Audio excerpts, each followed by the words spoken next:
ఈరోజు తోపుదుర్తి ప్రకాష్ రెడ్డి గారిని, మాజీ ఎమ్మెల్యే తోపుదుర్తి ప్రకాష్ రెడ్డి గారిని అయితే అరెస్ట్ చేయడం జరిగింది. ఆ అరెస్ట్ పై మరి ఇక్కడే ఉన్నటువంటి తోపుదుర్తి ప్రకాష్ రెడ్డి గారి తల్లిదండ్రులు అయితే మనతో పాటు ఉన్నారు. ఆ అరెస్ట్ పై వాళ్ళ అభిప్రాయం ఏంటో కనుక్కుందాం. నమస్తే పెద్ద. చెప్పండి సార్, మీరు ఈ అరెస్ట్ పై ఏమని ఖండిస్తున్నారు? అరెస్ట్ అనేది అక్రమము, అన్యాయము, ఇది అసందర్భం. అసలు అరెస్ట్ చేయాల్సిన అవసరం ఏముంది? ఇప్పుడు ఎవరు మాట్లాడినారు? ఎంఎస్ రాజు ఏం మాట్లాడినాడు?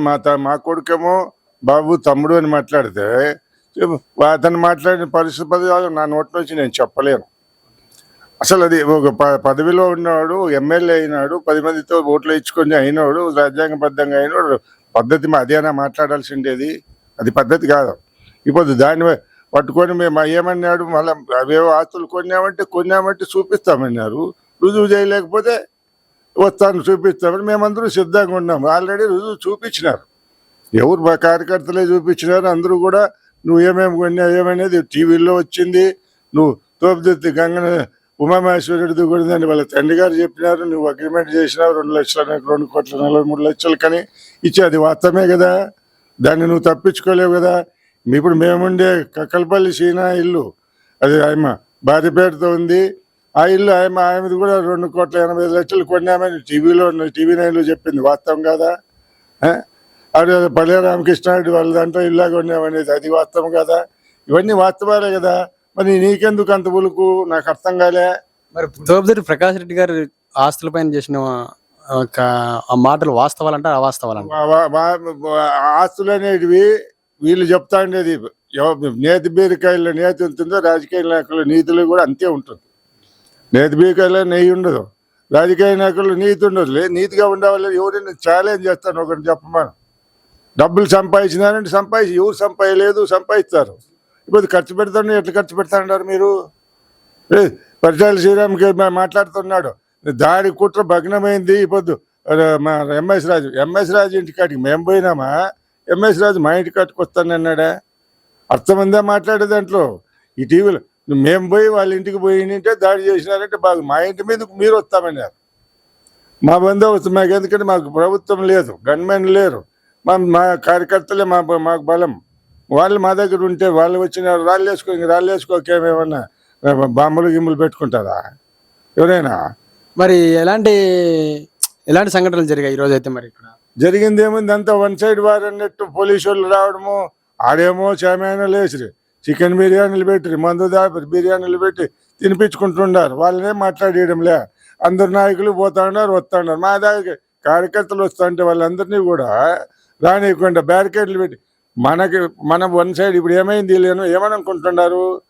మేముంటాం మీకు మేము చూసుకుంటాం, మీరు అందరూ పోండి, మీరందరూ అంటే మీరందరూ మీరు మిమ్మల్ని నమ్ముకొని మేము అందరినీ పంపించి మేము వాళ్ళు వస్తే మేము వాళ్ళకి సపోర్ట్గా వస్తారు, కానీ మాకు వస్తారా?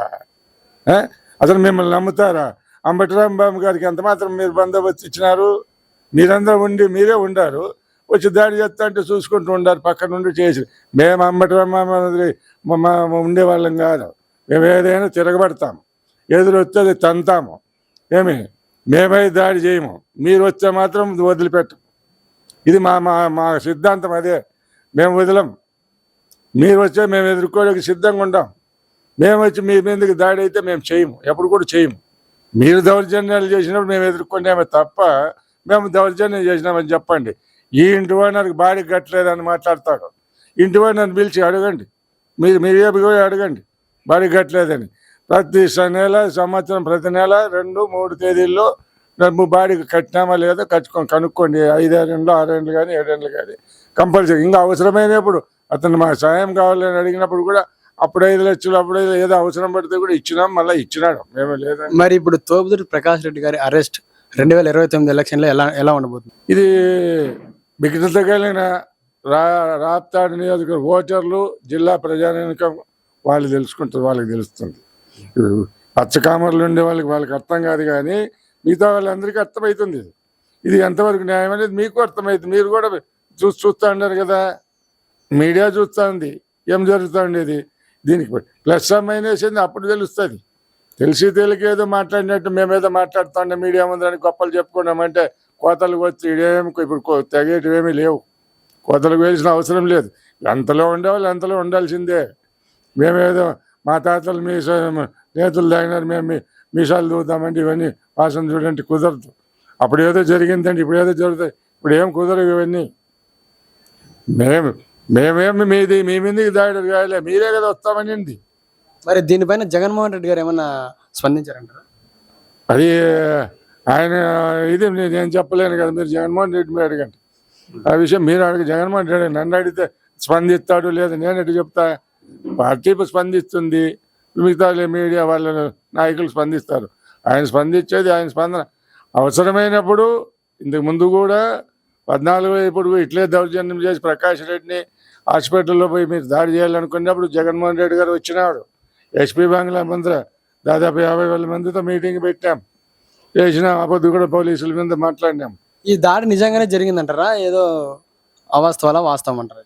అది ఇది టిప్పర్ అనేది రావడం అనేది అది అవాస్తవం జరిగింది, వాస్తవమే కదా. ఇంటెన్షన్ ఎవరిది ఉందా లేదనేది అని మీరు అడగాల. దీనిపై పరిటాల హస్తం ఉందంటారా? ఉండొచ్చు, ఉండకపోవచ్చు, దాంట్లో మేము చెప్పలేము. అది ఎందుకంటే మేము ఖచ్చితంగా ఇది అనే దానికి అది మేము కూడా మేము చూడలే. అడిగా సడన్గా రావాల్సిన అవసరం ఏముంది వానికి? అటు రాంగ్ రూట్లో దూరి వచ్చినాడంటే మావాడు కూడా హైవేలో ఎవరైనా 14 బండ్లు స్పీడ్గా వస్తూ ఉంటాయి. వీళ్ళు టిప్పరోనికి అంత అర్జెంటుగా దూరే పని ఏముంది ఆడ? అదే 2-3 సార్లు వెనక్కి ముందుకు తిరిగినాడు, వాడు ఎట్లా పోతే బ్రేక్ దొక్కిచ్చినాడు, స్లేసినాడు అని చెప్తా ఉన్నారు వాళ్ళు చూసిన వాళ్ళు. మేము వెనకలు వచ్చినాం, మళ్ళీ వేరే బండ్లు వచ్చినాం కాబట్టి మాకు వార్త మేము చూడలే. అయితే గన్మెన్ బీకేయడం ఒకటి, పెద్ద కొడుకుని అరెస్ట్ చేయడం ఒకటి, జైలుకి పంపించడం ఒకటి, మళ్ళీ ఈ ఇన్సిడెంట్లు అన్నీ కూడా కంటిన్యూస్గా జరుగుతాయి. మరి ఏమనుకోవాలి దీన్ని? ఈ తరచు ఇన్సిడెంట్స్ మీకు ఎలా అనిపిస్తుంది? ఈ తరచు అరెస్టులు కావచ్చు, ఒకరిపై ఒకరి మీద కేసులు కావచ్చు, తరచూ వస్తున్నాయి కదా, మీరు ఏమన్నా అంటే మేము అనుకోవడం ఏం లేదు. కావాల్సిన ఇవన్నీ వాళ్ళు మా మీద పెడితే చేస్తూ ఉన్నారు అనేది ఉద్దేశపూర్వకంగా జరుగుతుంది. కానీ వాస్తవాలు ఆల్రెడీ తెలుసు. మా పెద్ద మా అబ్బాయి అరెస్ట్ అయినాడంటే ఎప్పుడో సంవత్సరానికి వాడిపోయి రైలు కింద దూరి చనిపోయినాడని ఆల్రెడీ కోచ్ చేసిన దాన్ని కంప్లైంట్ తీసుకొని వాళ్ళ 9th కంప్లైంట్ తీసుకొని ఎస్పీ గారు ఈ స్పందనలో తీసుకొని దాని మీద కేసు బుక్ చేసి అరెస్ట్ చేస్తా అంటే మీకు ఒక కాగితం జిక్కితే చాలు మా మీద అరెస్ట్ చేసి సిద్ధంగా ఉండాలి. ఈ అరెస్ట్ అనేది ఖచ్చితంగా వాస్తవంగా జరిగింది. ఇప్పుడు ఎవరు కంప్లైంట్ చేసినట్టు జరిగిందంటారు ఈ అరెస్ట్? ఎవరున్నాడు? మా ఊరు ఉమామహేశ్వర రెడ్డి చనిపోయిన కొడుకు చనిపోయినాడు, వాళ్ళ నాయన వచ్చి కంప్లైంట్ ఇచ్చినాడు మల్లిరెడ్డి అని. మల్లిరెడ్డిని పిలిపించి పోయి నువ్వు ఎస్పీ దగ్గర కంప్లైంట్ ఇవ్వ, మేము చూసుకుంటామన్నారు, వాడు ఇచ్చినాడు. అంతే. వాడు మా దగ్గర ఉన్నాడే, మేమే వాడిని జాగినాం, వాడి పెయింట్లు కూడా మేమే చేసినాము. వాడికి మొదటి భార్య చనిపోతే మేమిద్దరే మాట్లాడి చేసినాము. అయినా వాడు ఇప్పుడు మా మీద మా పిల్లల మీద ద్రోహం చేస్తున్నాడు కాబట్టి అది వాడి ఫలితం వాడే అనిపిస్తాడు. వాడు బాధపడాల్సింది ఎక్కడ? నేను ఏం కర్మ చేసుకున్నానో నా కొడుకు ఇట్లా అయిపోయినాడు, అల్లరి పెట్టిపోయి వాడిని పెళ్లి చేసుకొని ఇంకోరిని చేసుకొని అక్రమ సంబంధాలు పెట్టుకొని వాడు చెడు తిరుగుతా అంటే వాడిని దండించుకోలేక వదిలిపెట్టి వాడు సూసైడ్ చేసుకునేది పోయి రైలు కింద పోయి, అది వాళ్ళకు తెలుసు. దీన్ని ఏదో రాజకీయం చేసే కాకపోతే తెలుగుదేశం పోయింటే వచ్చినాడు. తెలుగుదేశం ఎప్పుడు పోయినాడు? వాడు 24 ఎలక్షన్లు అయినాక పోయినాడు.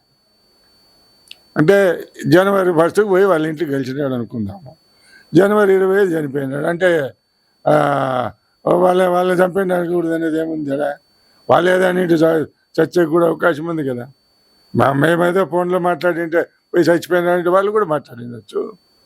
నేను రాజకీయాల్లో దాదాపు సంజీవ్ రెడ్డి గారు రాజకీయాలు మొదలుపెట్టినప్పుడు 71లో నా రాజకీయం మొదలైంది.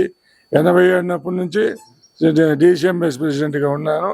28 ఏళ్ళు నేను పిఆర్ఆర్ సొసైటీ ప్రెసిడెంట్గా పనిచేసిన, నిజాయితీగా నిబద్ధతతో చేసిన. ఇప్పుడు ఆడ ఉండే సొసైటీని కూడా ఎంతో 20 కోట్ల టర్నోవర్ తెచ్చి ఇడిచిపెట్టిన వాళ్ళకి. మరి 2029 ఎలక్షన్లో మళ్ళీ ప్రకాష్ రెడ్డి గారిని ఎమ్మెల్యేగా చూడొచ్చా? ఖచ్చితంగా ఎమ్మెల్యేని చూడొచ్చు, జగన్మోహన్ రెడ్డి సీఎంగానే చూడొచ్చు. నేను ఈ మాట ఇంతకుముందు కూడా చెప్పిన, 2019లో కూడా, అప్పుడు 18లో కూడా చెప్పినాను, ఇప్పుడు చెప్తాను. చూస్తాం, అవుతాడు కూడా. మీరు చెప్పండి. ప్రజలే చెప్తారా దానికి? 29 ఈ అరెస్ట్ పై మీరు ఏం మాట్లాడతారు? ఈ అరెస్ట్ ఏముండదు. ఎవరు మా కొడుకుల పైన వాళ్ళకి చాలా ఇదిగా ఉండదు. దొరికితే ఏ కొడుకు దొరికినా కూడా అరెస్ట్ చేసేదానికి వాళ్ళు సిద్ధంగా ఉన్నారు. ఏదో ఒక కేసు పెట్టి ముగ్గురు కొడుకుల మీద అయినా ఎప్పుడైనా అరెస్ట్ చేసేదానికి సిద్ధంగా ఉంటారు వాళ్ళు. మరి దగ్గరలోనే ప్రకాష్ రెడ్డి గారు బయట రాబోతున్నారు. ప్రకాష్ రెడ్డి కాదు, రాజశేఖర రెడ్డి బెయిల్ వచ్చింది, వస్తాడు. ఇచ్చినారు, ఇప్పుడు బెయిల్ ఇచ్చింది, అయిపోయింది, రేపు వస్తాడు. ప్రకాష్ రెడ్డి కేసులు ఇప్పటికే దండిగా బెయిల్ తీసుకున్నాడు. ఒకటి కాదు, ఇప్పుడు 12 కేసులు తీసుకున్నాడు బెయిల్. ఇలా తరచూ కొడుకుల్ని అరెస్ట్ చేస్తుంటే మీకు ఎలా ఉందమ్మా ఈ యొక్క అధికారం లేనప్పుడు? కొడుకులతో పాటు మేము యుద్ధం చేస్తాము. కొడుకులే కాదు, కొడుకులతో పాటు తల్లిదండ్రులుగా మా బాధ్యతగా మేము యుద్ధం చేస్తాము. వాళ్ళకి కావాల్సినంత బాధ్యతగా వాళ్ళు ఎట్లుండాలనో ఏమో ఆ విధంగా వాళ్ళ నాన్న బాగా చూసుకుంటా అంటాడు.